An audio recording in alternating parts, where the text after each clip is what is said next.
ನಮಸ್ಕಾರ ಎಲ್ಲರೂ ಹೇಗಿದ್ದೀರಾ? ಐ ಹೋಪ್ ಎಲ್ಲರೂ ಚೆನ್ನಾಗಿದ್ದೀರಾ ಅಂತ. ನಾನು ಕೂಡ ಚೆನ್ನಾಗಿದ್ದೀನಿ. Welcome back to my channel.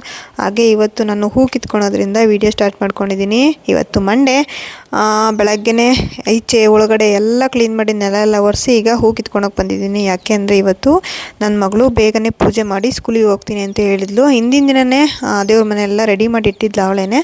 ನಾನೀಗ ಎಲ್ಲ ಕ್ಲೀನ್ ಮಾಡಿಕೊಟ್ಟೆ, ನೆಲ ಎಲ್ಲ ಒರೆಸಿ. ಈಗ ಹೂ ಕಿತ್ತಿ ಕೊಟ್ಟರೆ ಅವಳು ಬೇಗ ಪೂಜೆ ಮಾಡ್ಕೋತಾರೆ ಅಂತೇಳಿ ನಾನು ಟಿಫನ್ಗೆಲ್ಲ ರೆಡಿ ಮಾಡಿಬಿಟ್ಟು ಈಗ ಹೂ ಕಿತ್ಕೊಳ್ಳೋಣ ಅಂತ ಬಂದೆ. ನಾವು ಬೆಳೆದಿರೋ ಗಿಡದಲ್ಲೇ ಹೂ ಕಿತ್ತಿ ದೇವ್ರಿಗಿಟ್ರೆ ಏನೋ ಒಂಥರ ಖುಷಿ. ಹಾಗೆ ಅಲ್ಲಿ 2 ಪಕ್ಷಿ ಇದ್ದು, ಆ ಪಕ್ಷಿನೂ ನೋಡಿಕೊಂಡು ಹಾಗೆ ರಂಗೋಲಿಗೂ ಒಂದು ಹೂ ಇಟ್ಟು ರಂಗೋಲಿನ ಈ ಥರ ಸಿಂಪಲ್ಲಾಗೆ ಬಿಟ್ಕೊಂಡಿದ್ದೆ. ಹೂ ಇಟ್ಟು ಈಗ ಟಿಫನ್ಗೆ ಅಂಥೇಳಿ ಪಾಲಕ್ ಪನ್ನೀರ್ ಮಾಡೋಣ ಅಂಥೇಳಿ ಬಂದೆ ಒಳಗಡೆ. ಮಗಳಿಗೆ ಹೂ ಕೊಟ್ಬಿಟ್ಟು ಈಗ ಪಾಲಕ್ ಪನ್ನೀರ್ ಮತ್ತು ಚಪಾತಿ ಮಾಡೋಣ ಬನ್ನಿ. ಈ ರೆಸಿಪಿನ ಯಾವತ್ತೂ ಶೇರ್ ಮಾಡ್ಕೊಂಡಿರಲಿಲ್ಲ, ಅದಕ್ಕೆ ಶೇರ್ ಮಾಡೋಣ ಅಂಥೇಳಿ ಅಂದ್ಕೊಂಡೆ. ಈಗ ನಾನಿಲ್ಲಿ 1 ಕಟ್ಟು ಪಾಲಕ್ ಸೊಪ್ಪನ್ನ ಬೇಯಿಸಿ ಹಾಗೆ ಬಿಸಿ ಆರಲಿ ಅಂತೇಳಿ ಹಾಗೆ ತಣ್ಣೀರಲ್ಲಿ ಇಟ್ಟಿದ್ದೆ. ತಣ್ಣೀರು ಹಾಕೋದ್ರಿಂದ ಗ್ರೀನರಿ ಹಾಗೆ ಇರುತ್ತೆ ಅಂತೇಳಿ ತಣ್ಣೀರಲ್ಲಿ ಹಾಕಿ ಬೇಗ ತಣ್ಣಗೂ ಆಗುತ್ತೆ ಅಂತೇಳಿ ಇಟ್ಟಿದ್ದೆ. ಹಾಗೆ ಒಂದು ಅರ್ಧ ಇಂಚಷ್ಟು ಶುಂಠಿ ಹಾಕ್ಕೊಂಡಿದ್ದೀನಿ, ಸ್ವಲ್ಪ ಗೋಡಂಬಿ ಹಾಕ್ಕೊಂಡಿದ್ದೀನಿ, ಒಂದು 4 ಹಸಿಮೆಣ್ಸಿನ್ಕಾಯಿ ಹಾಕ್ಕೊಂಡು ನುಣ್ಣಗೆ ಪೇಸ್ಟ್ ಮಾಡಿ ಇಟ್ಕೊಂಡಿದ್ದೀನಿ. ಈಗ ಇಲ್ಲಿ ಇದನ್ನು ಒಗ್ಗರಣೆ ಹಾಕೋಣಕ್ಕೆ ಅಂತೇಳಿ ಒಂದು ಪಾತ್ರೆ ಇಟ್ಕೊಂಡು ಒಂದು 3 ಇಂದ 4 ಸ್ಪೂನ್ ಎಣ್ಣೆ ಹಾಕಿ, ಎಣ್ಣೆ ಕಾದಾದ್ಮೇಲೆ ಒಂದು ದಪ್ಪ ಈರುಳ್ಳಿನ ಸಣ್ಣಗೆ ಹಚ್ಚಿಟ್ಕೊಂಡಿದ್ದೆ. ಈಗ ಈರುಳ್ಳಿ ಹಾಕ್ಕೊಂಡು ಚೆನ್ನಾಗಿ ಫ್ರೈ ಮಾಡ್ಕೋಬೇಕು. ಹಸಿ ಸ್ಮೆಲ್ ಹೋಗೋವರೆಗೂ ಚೆನ್ನಾಗಿ ಈರುಳ್ಳಿ ಫ್ರೈ ಮಾಡಿಕೊಂಡು, ನಾನಿಲ್ಲಿ ಶುಂಠಿ ಬೆಳ್ಳುಳ್ಳಿ ಪೇಸ್ಟ ಒಂದು 1/4 ಸ್ಪೂನಷ್ಟು ಇತ್ತು ಅನಿಸುತ್ತೆ, ಕಮ್ಮಿನೇ ಹಾಕ್ಕೊಂಡಿದ್ದೀನಿ, ಜಾಸ್ತಿ ಹಾಕಿಲ್ಲ. ಮೊದಲು ಶುಂಠಿ ಹಾಕಿದ್ನಲ್ಲ ರುಬ್ಬೋದಕ್ಕೆ ಅಂತೇಳಿ ಸ್ವಲ್ಪನೇ ಹಾಕ್ಕೊಂಡು ಅದು ಹಸಿ ಸ್ಮೆಲ್ ಹೋಗೋವರೆಗೂ ಚೆನ್ನಾಗಿ ಫ್ರೈ ಮಾಡ್ಕೋಬೇಕು. ಚೆನ್ನಾಗಿ ಫ್ರೈ ಆದಮೇಲೆ ಈಗ ನಾನಿಲ್ಲಿ ಒಂದು 2 ಟೊಮೊಟೊ ಸಣ್ಣ ಟೊಮೊಟೊನ ಹಾಕ್ಕೊಂಡಿದ್ದೀನಿ. ನಿಮಗೆ ಟೊಮೊಟೊ ಏನಾದರೂ ಬೇಡ ಅಂತ ಅಂದರೆ ಇಷ್ಟ ಇದ್ದರೆ ಹಾಕೋಬೋದು. ನನಗೆ ಟೊಮೊಟೊ ಹಾಕೋದ್ರಿಂದ ಟೇಸ್ಟ್ ಚೆನ್ನಾಗಿರುತ್ತೆ ಅಂತೇಳಿ ಹಾಕ್ಕೊಂಡಿದ್ದೀನಿ. ನಿಮಗೇನಾದ್ರು ಬೇಡ ಅಂದರೆ ಸ್ಕಿಪ್ ಮಾಡ್ಬೋದು. ಹಾಗೆ ಟೊಮೊಟೊ ಹಾಕಿ ಸ್ವಲ್ಪ ರುಚಿಗೆ ತಕ್ಕಷ್ಟು ಉಪ್ಪು ಹಾಕಿ ಬೇಯಿಸ್ಕೊಂಡ್ರೆ ಬೇಗ ಟೊಮೊಟೊ ಸಾಫ್ಟ್ ಆಗುತ್ತೆ ಅಂತ. ಹಾಗೆ ಚೆನ್ನಾಗಿ ಫ್ರೈ ಮಾಡಿಕೊಂಡು ಇದಕ್ಕೆ ಟೊಮೊಟೊ ಎಲ್ಲ ಸಾಫ್ಟ್ ಆದಮೇಲೆ ಇದಕ್ಕೆ 1 ಸ್ಪೂನಷ್ಟು ಧನಿಯಾ ಪುಡಿ ಹಾಕ್ಕೊಂಡಿದ್ದೀನಿ, ಒಂದು ಅರ್ಧ ಸ್ಪೂನಷ್ಟು ಅಚ್ಕಾರದ ಪುಡಿ ಹಾಕ್ಕೊಂಡಿದ್ದೀನಿ. ಖಾರ ಸ್ವಲ್ಪ ಕಮ್ಮಿನೇ ಹಾಕಿದ್ದೀನಿ, ಯಾಕೆಂದರೆ ಹಸಿಮೆಣ್ಸಿನ್ಕಾಯಿ ರುಬ್ಕೊಂಡಿದ್ನಲ್ಲ ಅದಕ್ಕೆ. ಹಾಗೆ ಪೌಡರೆಲ್ಲ ಹಾಕಿ ಚೆನ್ನಾಗಿ ಫ್ರೈ ಆದಮೇಲೆ ಈಗ ರುಬ್ಬಿರೋ ಪೇಸ್ಟ್ ಹಾಕ್ಕೊಂಡು ಸ್ವಲ್ಪ ನೀರು ಹಾಕಿ ಮಿಕ್ಸ್ ಮಾಡಿ ಒಂದು 5 ನಿಮಿಷ ಒಂದು ಪ್ಲೇಟ್ ಮುಚ್ಚಿ ಕುದಿಯೋಕ್ಕಿಟ್ರೆ ಚೆನ್ನಾಗಿ ಬೆಂದಿರುತ್ತೆ. ಈಗ ಇದಕ್ಕೆ ನಾನು ಸಣ್ಣಗೆ ಕಟ್ ಮಾಡಿಟ್ಟಿರೋ ಪನ್ನೀರನ್ನ ಹಾಕೋತಾ ಇದ್ದೀನಿ. ನಾನು ಸ್ವಲ್ಪನೇ ಮಾಡ್ಕೊಂಡಿರೋದು. ಪನ್ನೀರ್ ಹಾಕಿ ಒಂದು 2 ನಿಮಿಷ ಪ್ಲೇಟ್ ಮುಚ್ಚಿ ಬೇಯಿಸ್ಕೊಂಡ್ರೆ ಪಾಲಕ್ ಪನ್ನೀರ್ ರೆಡಿ. ಅದಕ್ಕೆ ಕೊನೆಯಲ್ಲಿ ಸ್ವಲ್ಪ ಒಂದು ಅರ್ಧ ಸ್ಪೂನಷ್ಟು ಗರಂ ಮಸಾಲ ಹಾಕ್ಕೊಂಡಿದ್ದೀನಿ. ಹಾಗೆ ಕಸ್ತೂರಿ ಮೇಥಿನ ಸ್ವಲ್ಪ ಪೌಡ್ರ್ ಮಾಡಿ ಹಾಕಿದ್ರೆ ಸೂಪರಾಗಿರೋ ಟೇಸ್ಟಿಯಾಗಿರೋ ಪಾಲಕ್ ಪನ್ನೀರ್ ರೆಡಿ. ಇದ್ರ ಜೊತೆಗೆ ಚಪಾತಿ ಮಾಡ್ಕೊಂಡಿದ್ದೆ. ಚಪಾತಿನ ಬೆಳಗ್ಗೆನೇ ಎದ್ದು ಎಲ್ಲ ಕಲಸಿ ಇಟ್ಟಿದ್ದೆ. ಈಗ ಮಕ್ಕಳಿಗೆ ಟಿಫನ್ಗೆ ಟೈಮ್ ಆಯಿತು ಅಂತೇಳಿ ಬೇಗ ಚಪಾತಿ ಹಾಕೋತಾ ಇದ್ದೆ. ಅದೇ ನೀವು ಜಾಸ್ತಿ ವೀಡಿಯೋ ಮಾಡ್ಕೊಳ್ಲಿಲ್ಲ. ಹಾಗೆ ನಾನಿಲ್ಲಿ ಲೇಯರ್ ಚಪಾತಿ ಮಾಡ್ಕೊತಾ ಇದ್ದೀನಿ ಸ್ಕ್ವೇರ್ ಶೇಪಲ್ಲಿ. ಬೇಗ ಮಾಡೋದ್ರಿಂದ ಸ್ವಲ್ಪ ಟೆನ್ಷನು. ಚಪಾತಿ ಮಾಡೋ ಟೈಮಲ್ಲಿ ಚಪಾತಿ ಮಾಡಬೇಕು ಅಂದ್ರೇ ಟೆನ್ಷನು. ಎಲ್ಲ ಟಿಫನೆಲ್ಲ ರೆಡಿ ಆಗೋಷ್ಟರಲ್ಲಿ ನನ್ನ ಮಗಳನ್ನು ಪೂಜೆ ಮಾಡಿದ್ಲು. ಬೆಳಗ್ಗೆ ಎದ್ದು ಈ ಥರ ಒಂದು ಕೆಲಸ ಯಾರಾನ ಮಾಡಿಕೊಟ್ರೆ ಮನೇಲಿರೋ ಹೆಣ್ಮಕ್ಳಿಗೆ ಎಷ್ಟೋ ಕೆಲಸ ಕಮ್ಮಿ ಆಗುತ್ತೆ. ಹಾಗೆ ನನಗೂ ಇವತ್ತು ಹಂಗೆ ಅನಿಸಿದ್ದು. ನನ್ನ ಮಗಳು ಬೇಗ ಪೂಜೆ ಮಾಡೋದ್ರಿಂದ ನನಗೆ ಸ್ವಲ್ಪ ರಿಸ್ಕ್ ಕಮ್ಮಿ ಆಯಿತು. ಹಾಗೆ ಈಗ ಮಕ್ಕಳಿಗೆ ಟಿಫನ್ ಹಾಕ್ಕೊಡ್ಬೇಕು. ಹಾಗೆ ಬಾಕ್ಸ್ ಎಲ್ಲ ಕಟ್ಟಿ ಹಾಗೆ ನಮ್ಮ ಮನೆಯವರು ಪಾಲಕ್ ಪನ್ನೀರ್ ಏನಂದ್ರು ನೋಡ್ಕೊಬನ್ನಿ. ಆಗೈತೆ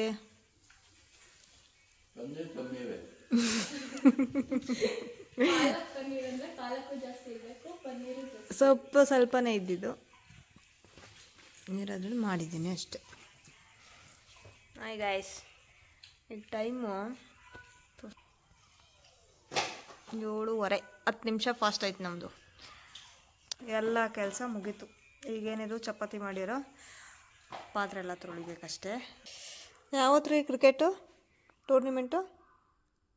ಇಲ್ಲಿ 26, 27, 28 3 ಡೇಸಾ? 25th Christmas holiday. ಈಗ ಅಡುಗೆ ಮನೆ ಎಲ್ಲ ಕ್ಲೀನ್ ಮಾಡಿ ಬೆಳಗ್ಗೆನೇ ಎಲ್ಲ ಆಗಿತ್ತಲ್ಲ. ಈಗ ಅಡುಗೆ ಮನೆ ಒಂದು ಮಾತ್ರ ಕ್ಲೀನ್ ಮಾಡಿಕೊಂಡು ಈಗ ಮೇಲ್ಗಡೆ ವಾಷಿಂಗ್ ಮಿಷಿನ್ ಕ್ಲೀನ್ ಮಾಡಬೇಕಾಯಿತು. ತುಂಬ ದಿನ ಆಗಿತ್ತು, ಆಗಲೇ ಒಂದು 20 ದಿನ ತಿಂಗಳೇ ಆಗಿಬಿಟ್ಟಿತ್ತು ಅನಿಸುತ್ತೆ. ಪೌಡ್ರೆಲ್ಲ ಖಾಲಿ ಆಗಿತ್ತು, ತರಿಸಿ ಇಟ್ಕೊಂಡಿದ್ದೆ. ಅದಕ್ಕೆ ಇವತ್ತು ಟಬ್ ವಾಶ್ಗೆ ಹಾಕೋಣ ಅಂತೇಳಿ ವಾಷಿಂಗ್ ಮಿಷಿನ್ ಕ್ಲೀನ್ ಮಾಡ್ತಾಯಿದ್ದೀನಿ. ನಾವು ಮಿಷಿನ್ ತಂದು ಯೂಸ್ ಮಾಡ್ಕೊಂಡಂಗೆ ಅದನ್ನು ನೀಟಾಗಿ ಕ್ಲೀನ್ ಮಾಡಿ ಇಟ್ಕೊಂಡ್ರೆ ತುಂಬ ದಿನ ಬಾಳಿಕೆ ಬರುತ್ತೆ. ಅದಕ್ಕೋಸ್ಕರ ನಾನಿಲ್ಲಿ ಒಂದು 15 ದಿನಕ್ಕೆ 20 ದಿನಕ್ಕೆ ಒಂದು ಸಲ ಕ್ಲೀನ್ ಮಾಡ್ಕೊತೀನಿ. ಅಷ್ಟು ಗಲೀಜು ಮಾಡ್ಕೊಳಲ್ಲ ನಾನು. ಹಾಗೆ ಇವತ್ತು ಅಷ್ಟೇ ಒಂದು ತಿಂಗಳು ಆಗ್ಬಿಟ್ಟಿತ್ತು, ಆದರೂ ಅಷ್ಟು ಗಲೀಜು ಆಗಿರಲಿಲ್ಲ, ನೀಟಾಗಿ ಇಟ್ಕೊಂಡಿದ್ದೆ. ಈಗ ಟಬ್ ವಾಶ್ಗೆ ಹಾಕ್ಬಿಟ್ಟು ಆಮೇಲೆ ಫ್ರೆಶ್ ಅಪ್ ಆಗಿ ಮತ್ತೆ ವಿಡಿಯೋ ಸ್ಟಾರ್ಟ್ ಮಾಡಿಕೊಂಡೆ. ಈಗ ಮತ್ತೆ ಮಧ್ಯಾಹ್ನ ಮೇಲೆ ವಿಡಿಯೋ ಸ್ಟಾರ್ಟ್ ಮಾಡ್ಕೊಂಡಿದ್ದೀನಿ. ಆಗಲೇ 1:30. ಈಗ ರೈಸ್ಗೆ ಇಟ್ಟಿದ್ದೀನಿ. ಹಾಗೆ ಸಾಂಬಾರ್ಗೂ ಮರ್ತ್ಬಿಟ್ಟೆ, ನನ್ನ ತಂಗಿతో ಮಾತಾಡಿಕೊಂಡು ವಿಡಿಯೋ ಮಾಡೋದೇ ಮರ್ತ್ಬಿಟ್ಟೆ. ಈಗ ಸಾಂಬಾರಿಗೆಲ್ಲ ರೆಡಿ ಮಾಡ್ಕೊಂಡಿದ್ದೀನಿ. ಇಲ್ಲಿ ರುಬ್ಬೋದಕ್ಕೆ ಅಂತೇಳಿ ಮೊಸಪ್ಪಿಗೆ ಇದು, ಹಾಗೆ ಅಲ್ಲಿ ರೈಸ್ ಆಯಿತು. ನಾನು ಲಿಕ್ವಿಡು ಆಗಲೇ ಖಾಲಿ ಆಗ್ತಾ ಬಂತು, ಎಲ್ಲ ಕ್ಲೀನಿಂಗ್ ಲಿಕ್ವಿಡು ಮತ್ತು ಚಿಮ್ನಿದು ಅದನ್ನೆಲ್ಲ ಲಿಕ್ವಿಡ್ ಮಾಡಬೇಕು ಅಂದ್ಕೊಂಡಿದ್ದೀನಿ. ಅದನ್ನು ನಿಮ್ಮ ಹತ್ರ ಶೇರ್ ಮಾಡ್ಕೊತೀನಿ, ನಿಮಗೂ ಯಾರಿಗಾನ ಯೂಸ್ ಆಗುತ್ತೆ ಅಂತ ಹೇಳಿ. ಹಾಗೆ ಬನ್ನಿ ಈಗ ಸಾಂಬಾರಿಗೆಲ್ಲ ಹಾಕಿ ಒಗ್ಗರಣೆ ಮಾಡಿ ಆಮೇಲೆ ಲಿಕ್ವಿಡ್ ಮಾಡ್ಕೊಳ್ಳೋಣ. ಹಾಗೆ ನಮ್ಮ ಮನೆಯವರು ಮನೆ ಸಾಮಾನು ತರ್ತಾ ಇದ್ದಾರಂತೆ, ಅದನ್ನೆಲ್ಲ ಸ್ಟೋರ್ ಮಾಡ್ಕೋಬೇಕು. ಎಲ್ಲ ಬಾಕ್ಸ್ಗೆಲ್ಲ ಫಿಲ್ ಮಾಡಿಕೊಂಡು ಆಮೇಲೆ ನೋಡೋಣ ನೆಕ್ಸ್ಟು ಏನೇನಾಗುತ್ತೋ ಅದನ್ನು ಶೇರ್ ಮಾಡ್ತೀನಿ. ಬನ್ನಿ ಈಗ ಖಾರ ರುಬ್ಬಿ ಒಗ್ಗರಣೆ ಹಾಕೊಳ್ಳೋಣ. ಹಾಕಿದ್ದೀನಿ.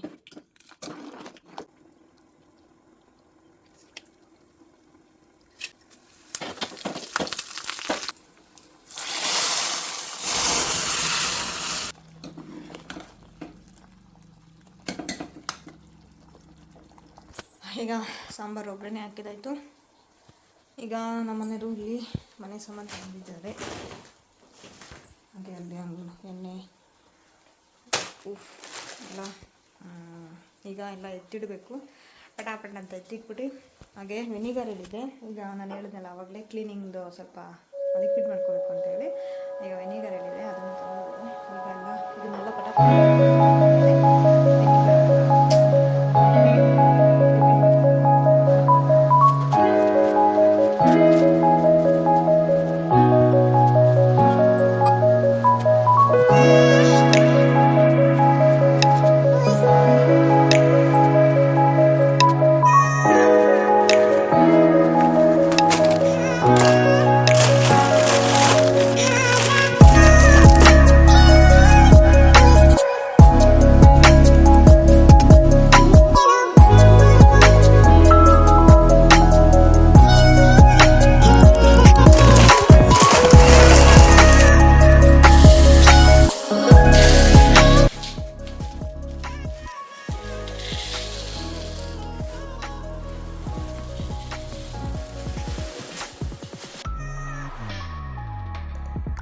ಈಗ ಲಿಕ್ವಿಡ್ ಮಾಡೋಣ ಅಂತ ಹೇಳಿದ್ನಲ್ಲ, ಅದಕ್ಕೆಲ್ಲ ರೆಡಿ ಮಾಡ್ಕೊಂಡಿದ್ದೀನಿ. ಏನೇನು ರೆಡಿ ಮಾಡಿದ್ದೀನಿ ಅಂತ ತೋರಿಸ್ನ. ಬಿಸಿನೀರೆಲ್ಲ ಐತೆ. ಇದಕ್ಕೆ 1-2 ನಿಂಬೆಹಣ್ಣು ತೊಗೊಂಡಿದ್ದೀನಿ. ಹಾಗೆ ಸ್ವಲ್ಪ ಅಡುಗೆ ಸೋಡಾ, ಹಾಗೆ ವೆನಿಗರು, ಹಾಗೆ ಪ್ರಿಲ್ ಲಿಕ್ವಿಡು, ಪಾರ ತೊಳೆಯೋ ಲಿಕ್ವಿಡು, ಇಷ್ಟನ್ನು ಹಾಕೊಳೋದು. ಈಗ ಇಲ್ಲಿ 2 ನಿಂಬೆಹಣ್ಣು ಇಟ್ಕೊಳೋದಕ್ಕೆ ಸ್ವಲ್ಪ ಜಾಸ್ತಿ ಕ್ವಾಂಟಿಟಿ ಮಾಡ್ತಾಯಿದ್ದೀನಿ. 2 ಬಾಕ್ಸ್ಗೆ ಬೇಕಾಗಿತ್ತು, ಅದಕ್ಕೋಸ್ಕರ ನಮ್ಮವರೊಬ್ಬರು ಕೇಳಿದ್ರು, ಅವ್ರಿಗೊಂದು ಸ್ವಲ್ಪ ಮಾಡ್ಕೊಡೋದಕ್ಕೆ ಅಂತೇಳಿ ಜಾಸ್ತಿ ಮಾಡ್ತಾಯಿದ್ದೀನಿ. ನಿಂಬೆಹಣ್ಣು ಜಾಸ್ತಿ ಹಾಕೋತಾ ಇದ್ದೀನಿ. ಅದೇನೇ ಜಿಡ್ಡಿನಂಶ ಇದ್ರೂ ಕಮ್ಮಿ ಆಗುತ್ತೆ. ಹಾಗೆ ಮತ್ತು ಏನೇ ಇನ್ನೊಂದು ಸ್ಮೆಲ್ ಏನಿದ್ರೆ ಅದು ಸ್ಮೆಲ್ ಬರಲ್ಲ, ಅಂದರೆ ಟೈಲ್ಸು ಇದ್ರ ಮೇಲೆಲ್ಲ ಇದ್ದಾಗ ಸ್ಮೆಲ್ ಬರಲ್ಲ ಅಂತ. ಇದಕ್ಕೆ ಒಂದು ಅರ್ಧ ಸ್ಪೂನಷ್ಟು ಸೋಡಾ ಹಾಕೋತಾ ಇದ್ದೀನಿ, ಅಷ್ಟೇ. ಮತ್ತು ಇಲ್ಲಿ ಒಂದು 2 ಸ್ಪೂನಷ್ಟು ವಿನಿಗರ್, ಒಂದು 3 ಸ್ಪೂನ್ ಹಾಕ್ಕೊತೀನಿ. ಲಿಕ್ವಿಡು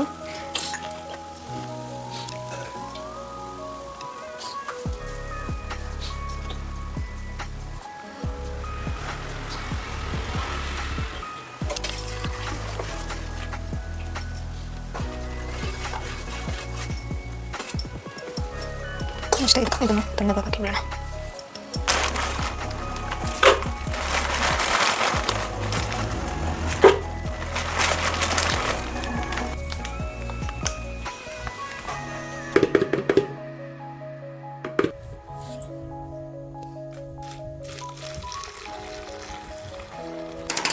ಇದಂತೂ ತಣ್ಣಗಾಗೈತೆ, ಅಂದರೆ ಡೈಲಿ ಟೈಲ್ಸು ಮತ್ತು ಸ್ಟವ್ವು ಇದನ್ನೆಲ್ಲ ಒರೆಸ್ಕೊಳೋದಕ್ಕೆ. ಇದು ಕಾಸ್ಟಿಕ್ ಸೋಡಾದು ಚಿಮ್ನಿ ಒರೆಸೋದಕ್ಕೆ ಮತ್ತು ಎಣ್ಣೆ ಜಿಡ್ಡು ಇದೇನನ್ನ ಇದ್ದರೆ ಅದನ್ನು ನೀಟಾಗಿ ಡೀಪಾಗಿ ಕ್ಲೀನ್ ಸಿಕ್ಕಾಪಟ್ಟೆ ಯೂಸ್ ಆಯಿತು. ಇದು ನೀಟಾಗಿ ಕ್ಲೀನ್ ಆಗುತ್ತೆ. ಅದರಲ್ಲೂ ಫಸ್ಟು ಮೇಯ್ನ್ ಚಿಮ್ನಿಗೆ ಅಂತ ನಾನು ಇದನ್ನು ತರಿಸ್ಕೊಂಡು ಈ ಥರ ಪ್ರಿಪೇರ್ ಮಾಡ್ಕೊತೀನಿ. ನಾವು ಹಾಗೆಯೇ ಬೇಗ ನಾವು ಕ್ಲೀನ್ ಮಾಡ್ಕೋಬೇಕು ಅಂದರೆ ಆ ಕ್ಷಣಕ್ಕೇ ತೆಗ್ದು ಎಲ್ಲ ವಾಶ್ ಮಾಡ್ಕೋಬೋದು. ನಾನು ಆ ಚಿಮ್ನಿ ಎಲ್ಲ ತೆಗ್ದು ಕೆಳಗೆ ಇಳಿಸಿ ಕ್ಲೀನ್ ಮಾಡೋಕ್ಕಾಗಲ್ಲ ಅಂತೇಳಿ ಒಂದು ತಿಂಗ್ಳಿಗೆ ಒಂದು ಸಲ ಹಿಂಗೆ ಯಾವಾಗಾದ್ರೂ ಜಾಸ್ತಿ ಗಲೀಜಾಗೈತೆ ಅಂದಾಗ ಇದನ್ನೇ ಸ್ಪ್ರೇ ಥರ ಮಾಡಿಕೊಂಡು ಒಂದು ಹ್ಯಾಂಡ್ ಗ್ಲೌಸ್ ಹಾಕ್ಕೊಂಡು ಕ್ಲೀನ್ ಮಾಡ್ಕೊತೀನಿ. ನೀಟಾಗಿ ಕ್ಲೀನ್ ಆಗುತ್ತೆ. ನನಗಂತೂ ಸಿಕ್ಕಾಪಟ್ಟೆ ಇಷ್ಟ ಆಯಿತು ಇದು. ಸುಮ್ಮನೆ ಅದನ್ನು ಉಜ್ಜಿ ಎಲ್ಲ ಮಾಡೋಕ್ಕಾಗಲ್ಲ, ಕೈ ನೋವು ಬರುತ್ತೆ. ಅದ್ರ ಬದಲು ಇದನ್ನು ಈ ಥರ ಲಿಕ್ವಿಡ್ ಮಾಡಿ ಇಟ್ಕೊಂಡ್ರೆ ಒಂದು 20 ದಿನಕ್ಕೆ ಒಂದು ತಿಂಗ್ಳಿಗೆ ಒಂದು ಸಲ ಸ್ಪ್ರೇ ಮಾಡಿಕೊಂಡು ನೀಟಾಗಿ ಬಟ್ಟೆಯಲ್ಲಿ ಒರೆಸ್ಬಿಟ್ರೆ ನೀಟಾಗಿ ಕ್ಲೀನ್ ಆಗುತ್ತೆ. ಅದರಲ್ಲಂತೂ ಇದು ಸಿಕ್ಕಾಪಟ್ಟೆ ಡೇಂಜರು. ನೋಡಿ ಕಾಣಿಸಲ್ಲ ಅನಿಸುತ್ತೆ ಇದು. ಹ್ಯಾಂಡ್ ಗ್ಲೌಸ್ ಹಾಕ್ಕೊಂಡೆ ಇದನ್ನು ಪ್ರಿಪೇರ್ ಮಾಡ್ಕೋಬೇಕು. ಇಲ್ಲ ಅಂದರೆ ಕೈಯೆಲ್ಲ ಇಲ್ಲೆಲ್ಲ ಒಂಥರ ತುತ್ತಾಗ್ಬಿಡುತ್ತೆ. ಈಗ ಕಮ್ಮಿ ಆಗೈತೆ ನನಗೆ. ಸುಮ್ಮನೆ ಒಂದು ಸ್ಪೂನಲ್ಲೆಲ್ಲ ಹಾಕೋದು, ಹ್ಯಾಂಡ್ ಗ್ಲೌಸ್ ಏನು ಮೇಲೆ ಹೋಗಿ ತರಬೇಕಲ್ಲ ಅಂತೇಳಿ ಹಾಗೆ ಸ್ಪೂನಲ್ಲಿ ಹಾಕೋಣ ಅಂತ ಒಂದು ಸ್ವಲ್ಪ ಟಚ್ ಆಯ್ತು ಅಷ್ಟೇ. ಸಿಕ್ಕಾಪಟ್ಟೆ ಉರಿತೈತಿದ್ದೆಲ್ಲ, ಸಿಕ್ಕಾಪಟ್ಟೆ ಡೇಂಜರು. ಮಕ್ಳ ಕೈಗಂತೂ ಸಿಗಲೇಬೇಡ್ರು ಇದಂತೂ. ಈಗ ಇದನ್ನು ಬಾಟಲ್ಗೆ ಫಿಲ್ ಮಾಡ್ಕೊಳ್ಳೋಣ. ಇದು ಎಕ್ಸೋ ಬಾಟಲು, ಸ್ಪ್ರೇ ಬಾಟಲು. ನೀವೇನಾದರೂ ಅಂಗಡಿಲೇ ಹೋಗಿ ಸ್ಪ್ರೇ ಬಾಟ್ಲು ತಂದು ಹಾಕೋತೀನಿ ಅಂದರೆ ಓಕೆ. ನಾನು ಇದನ್ನು ಫಸ್ಟು ಟೈಲ್ಸ್ ಕ್ಲೀನಿಂಗ್ಗೆ ಅಂತ ಸ್ಟಾರ್ಟಿಂಗಲ್ಲಿ ತಂದಿದ್ದೆ. ಅಷ್ಟು ನನಗೆ ಇಷ್ಟ ಆಗಲಿಲ್ಲ. ಇರೋವರೆಗೂ ಯೂಸ್ ಮಾಡಿಕೊಂಡು ಆಮೇಲೆ ನಾನೇ ಲಿಕ್ವಿಡ್ ಮಾಡ್ಕೊಳ್ಳೋಣ ಅಂಥೇಳಿ ರೆಡಿ ಮಾಡಿಕೊಂಡೆ ಅಷ್ಟೇ. ಇಲ್ಲ ಈಗ ನಾನು ಬೆಳಗ್ಗೆ ಒರೆಸಿದ್ದು ನೋಡಿ, ಒಂದೇ ಒಂದು ಚೂರು ಗಲೀಜಿಲ್ಲ, ಒಂದೇ ಒಂದು ಚೂರು ಜಿಡ್ಡಿನ ಅಂಶ ಇಲ್ಲ. ಅಷ್ಟು ನೀಟಾಗಿ ಕ್ಲೀನ್ ಆಗೈತೆ. ನಾನು ಈ ಚಿಮ್ನಿನ ಡೈಲಿ ಮೇಲ್ಗಡೆ ಎಲ್ಲ ಸಿಟ್ಕೋತೀನಿ. ಈ ಕೆಳಗಡೆ ಪಾರ್ಟ್ಸ್ನ ಒಂದು 20 ದಿನ ತಿಂಗಳಿಗೆ ಒಂದು ಸಲ ಕ್ಲೀನ್ ಮಾಡ್ಕೊತೀನಿ ನೋಡಿ. ಇದಂತೂ ನಾನು ಆಲ್ಮೋಸ್ಟ್ 2 ತಿಂಗಳಾಯ್ತು ಬಂತು ಇದನ್ನು ಕ್ಲೀನ್ ಮಾಡಿ. ಮತ್ತು ಇದೆಲ್ಲ ಎಣ್ಣೆ ಜಿಡ್ಡು ಸಿದ್ದಿರೋದು ಒಗ್ಗರಣೆ ಹಾಕ್ಬೇಕಾದ್ರೆ. ಅಷ್ಟು ನೋಡಿ, ಇಲ್ಲೂ ಜಿಡ್ಡಿಲ್ಲ, ಅಷ್ಟು ನೀಟಾಗೈತೆ. ಮನೆ ಕ್ಲೀನ್ ಮಾಡ್ಬೇಕಾದ್ರೆ ನಾನು ಕ್ಲೀನ್ ಮಾಡ್ಕೊಂಡಿದ್ದು. ನಾನಂತೂ ಯಾವಾಗೂ ಕ್ಲೀನ್ ಮಾಡ್ಕೊತಾ ಇರ್ತೀನಿ. ಅದಕ್ಕೋಸ್ಕರ ನನಗಂತೂ ಯೂಸ್ ಇದೆ, ನೀಟಾಗಿ ಕ್ಲೀನ್ ಆಗುತ್ತೆ ಅನ್ನೋದು. ಅದಕ್ಕೆ ನಿಮ್ಮ ಹತ್ರನೂ ಶೇರ್ ಮಾಡೋಣ ಅಂತೇಳಿ. ಹಾಗೆ ನನ್ನ ಫ್ರೆಂಡ್ ಬೇರೆ ಹೇಳಿದರು, ಅವರಿಗೂ ಸ್ವಲ್ಪ ನಾನು ಹೆಂಗೂ ಮಾಡ್ತೀನಲ್ಲ ಅವರಿಗೂ ಸ್ವಲ್ಪ ಮಾಡ್ಕೊಳ್ಳೋಣ ಅಂತೇಳಿ ಮಾಡಿಕೊಂಡೆ. ಇದು ಕಾಸ್ಟಿಕ್ ಸೋಡಾದು. ಇದು ಕಾಸ್ಟಿಕ್ ಸೋಡಾ ಅಂತೇಳಿ ಇದು ಒಂದು 50 ರೂಪಾಯಿಗೆ ಒಂದು 1/4 kg ಅಷ್ಟು ಸಿಗುತ್ತೆ. 50 ರೂಪಾಯಲ್ಲಿ ಒಂದು ವರ್ಷ ಎಲ್ಲ ಯೂಸ್ ಮಾಡ್ಕೋಬೋದು ಇದನ್ನು. ಅಷ್ಟು ಚೆನ್ನಾಗಿದೆ ಇದು. ಆಲ್ಮೋಸ್ಟ್ ಆಗಲೇ ಇನ್ನೂ ಇಷ್ಟಿದೆ ಅನಿಸುತ್ತೆ. ನಾನೇನು ಜಾಸ್ತಿ ಯೂಸ್ ಮಾಡಲ್ಲ. 2 ತಿಂಗಳು ಆ ಥರ ಯೂಸ್ ಮಾಡ್ಕೋತೀನಿ. ಇದು ನನ್ನ ಫ್ರೆಂಡ್ ಕೇಳಿದ್ರು ಅಂತೇಳಿ ಮಾಡೋಣ ಅಂತೇಳಿ ಮಾಡ್ಕೊಂಡಿದ್ದು. ಇದು ಮಾತ್ರ ಡೈಲಿ ಕ್ಲೀನಿಂಗ್ ಸ್ಪ್ರೇದು ಖಾಲಿ ಆಗಿಬಿಟ್ಟಿದೆ. ನಾನು ಚೂರು ಇರ್ಬೋದು ಅಷ್ಟೇ, 1 ಸ್ಪೂನ್ ಅಷ್ಟು. ಅದನ್ನು ಮಾಡಬೇಕು ಅಂದ್ಕೊಂಡು ಇದು ಹೆಂಗೂ ಮಾಡಬೇಕಲ್ಲ, ನನ್ನ ಫ್ರೆಂಡ್ ಕೇಳಿದ್ರಲ್ಲ ಅಂಥೇಳಿ ಇದನ್ನು ಮಾಡಿ ನಿಮಗೂ ಶೇರ್ ಮಾಡೋಣ, ನಿಮಗೂ ತೋರಿಸೋಣ, ಯೂಸ್ ಆಗುತ್ತೆ ಮನೇಲಿರೋ ಹೆಣ್ಮಕ್ಳು. ಈಗ ಇವೆರಡು ಲಿಕ್ವಿಡ್ ಏನಾದ್ರು ನಿಮಗೇನಾದರೂ ಇಷ್ಟ ಆದರೆ ಒಂದು ಸಲ ಟ್ರೈ ಮಾಡಿ. ಹಾಗೆ ಪ್ಲೀಸ್ ಒಂದು ಲೈಕ್ ಮಾಡಿ. ಇವತ್ತಿನ ವಿಡಿಯೋ ಇಷ್ಟೇ. ಇವತ್ತಿನ ವಿಡಿಯೋ ಏನಾದರೂ ಇಷ್ಟ ಆದರೆ ಒಂದು ಲೈಕ್ ಮಾಡಿ, ಶೇರ್ ಮಾಡಿ, ಕಮೆಂಟ್ ಮಾಡಿ. ಹಾಗೆ ನೆಕ್ಸ್ಟ್ ವಿಡಿಯೋದಲ್ಲಿ ಸಿಗ್ತೀನಿ ಒಳ್ಳೊಳ್ಳೆ ವೀಡಿಯೋಸ್ ಜೊತೆ. ನೆಕ್ಸ್ಟ್ ವಿಡಿಯೋದಲ್ಲಿ ಸಿಗ್ತೀನಿ. Thank you for watching. Bye bye.